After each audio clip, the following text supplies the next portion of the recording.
Gue pengen nanya ke Smart Silaban sendiri. Kalau dalam Kristen ya, kalau dalam Kristen, ini maaf, kalau misalnya mau dijelaskan boleh, nanti kita kasih waktu.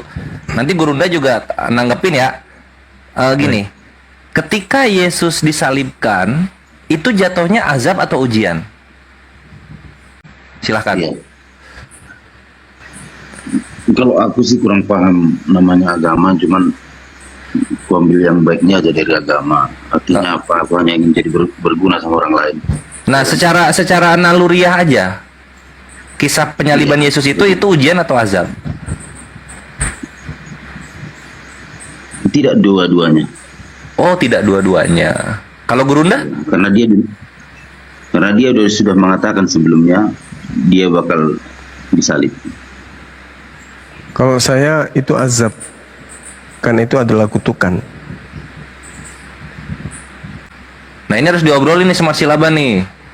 Gurunda pasti ada dalilnya ketika berkata begitu. Silakan Gurunda. Kalau nggak setuju Terkutuk, bilang aja Smart. iya, Nggak setuju.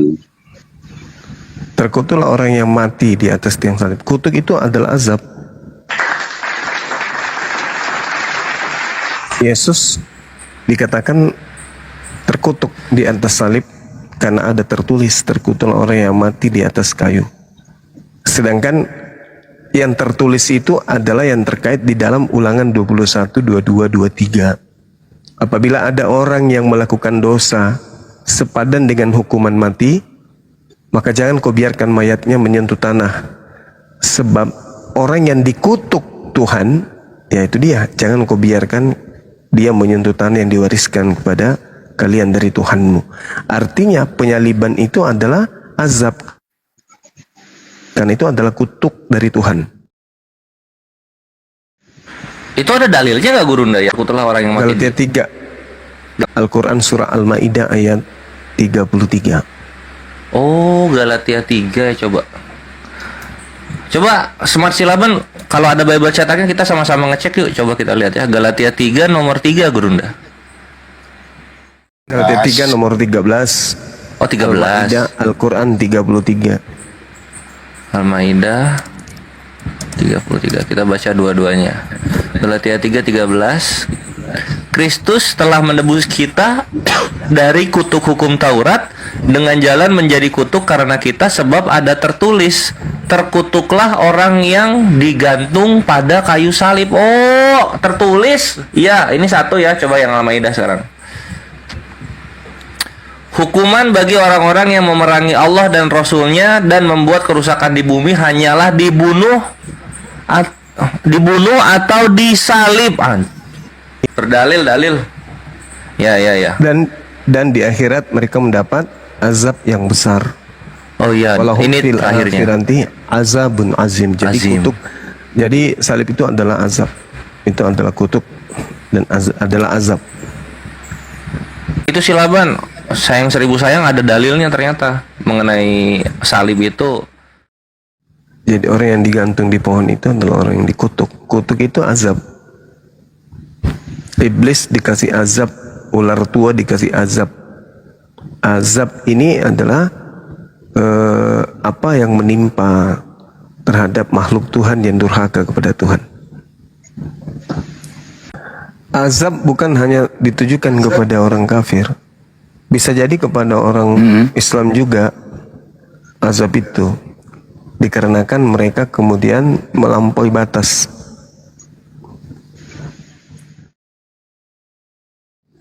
Yang mana nih mau ditanggapi?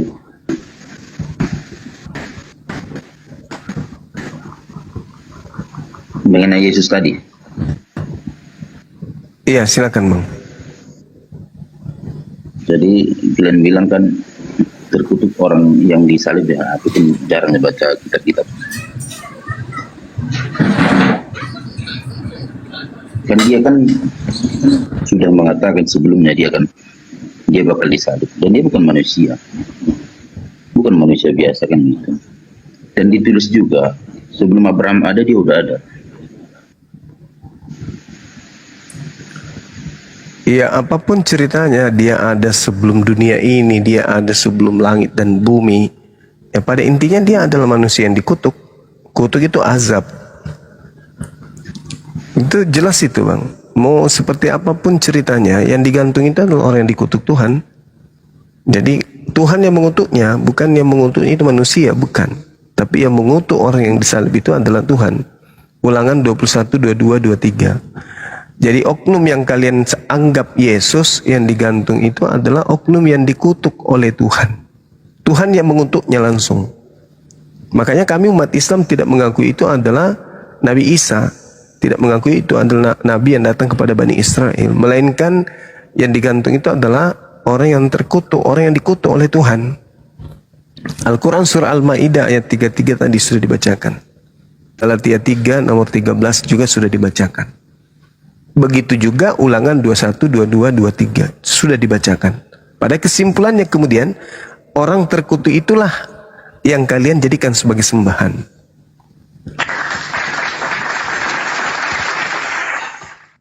Boleh bertanya? Iya, silakan. Bagaimana Al-Quran bisa menyimpulkan itu? Jelas.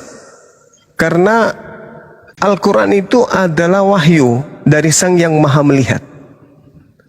Allah yang menyaksikan atas kejadian yang terjadi di atas muka bumi ini. Maka Wahyu dialah. dari siapa? Kenapa? Wahyu yang menerima? Baginda Rasulullah Muhammad SAW menerima pemberitaan dari Allah melalui Roh Kudus bahwa yang disalibkan itu bukan Nabi Isa. Nabi Isa diangkat ke langit. Jadi sebenarnya konyol sih kan, konyol kita membahas ini. Kalau seperti saya bilang, saya jadi manusia hanya ingin berguna bagi orang lain. Tetap aku katakan memang karena penciptaan itu tidak ada yang membuktikan, jadi bisa aku bilang saya tetap percaya bahwa Tuhan itu ada. Kalau namanya agama ini ya impornya ini kan gitu. Agama ini impor begitu. Dengan adanya aku percaya sama Tuhan, saya hanya ingin berguna bagi orang lain. Oh, kalau berguna bagi orang lain, binatang juga berguna bagi manusia, Bang. Saya rasa lebih mulia menjadi binatang berguna dari orang lain dibanding manusia tapi memerangi orang lain. Nah, inilah apalagi memerangi Tuhan, membunuh Tuhan. Iya. Nah, maka orang-orang yang kemudian membunuh Tuhannya sendiri dan orang yang mengaminkan proses pembunuhan tersebut itu adalah orang konyol yang Anda sendiri mengatakan lebih berharga hewan, kan gitu. Tuhan kok dibunuh gitu loh. Nah, itu yang Anda harus pahami. Anda yang nggak paham dengan pemikiran saya. Saya sudah bilang, saya itu percaya sama Tuhan. Saya hanya ingin berguna bagi orang lain, bagi tetangga, bagi masyarakat. Aku rasa menurut pribadi saya sendiri, menurut pemikiran saya sendiri, Tuhan berharapnya manusia itu berguna bagi sesama. Ya itu udah pasti itu, Bang. Iya. Tidak ada manusia itu bisa hidup sendiri. Semua kita ini berguna bagi manusia yang lain. Jadi Bahkan kalau binatang pun berguna bagi manusia, apalagi sesama manusia, kan gitu. iya, makanya saya bilang lebih berguna binatang kan gitu dibanding dengan manusia yang memerangi manusia. Nah, kalau begitu Anda harusnya bertanya dari mana agama Anda ini berasal. Kan agama Anda itu berasal dari hasil pembunuhan. Maksudnya Lah, Kristen itu berasal dari adanya tuduhan pembunuhan terhadap Tuhan. Itu asalnya agama Anda. Kristen itu lahir dari sana. Dan setelah lahir dari konsep pembunuhan terhadap Tuhannya sendiri, Kristen merambah ke penjuru bumi dengan cara menjajah, membunuh, merampas, merampok orang lain, bangsa lain. Itu Anda harus paham itu. Kristen ada di Indonesia itu asalnya dari mana?